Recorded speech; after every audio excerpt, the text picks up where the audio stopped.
అనకాపల్లి జిల్లా రోలుగుంట మండలం ఆర్ల పంచాయతీ కొండచికర గ్రామమైన నీళ్లబంద పీవీటీజీ కొందు గిరిజన గ్రామంలో గేమీల సింహాద్రి 9 సంవత్సరాల బాబు నీళ్లబంద గ్రామం నుండి రావిమతకం మండలం కుంజుత్తి గ్రామం వరకు 6 కిలోమీటర్ల ఎత్తున కొండలు దాటుకుంటూ బాబుని డోలు మోసుకొని వచ్చారు.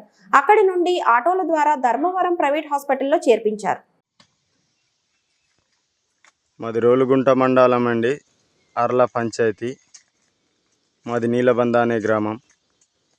మాకు రోడ్డు లేక ఇలా డోలు మూతలతోటి పిల్లలకి జబ్బులు జ్వరాలు వచ్చిన డోలు మూతలతోటి మొయ్యాలి.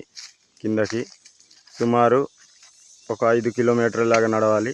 అడక ఇలాగ మోయాలంటే మాకు రోడ్డు లేక తప్పదు.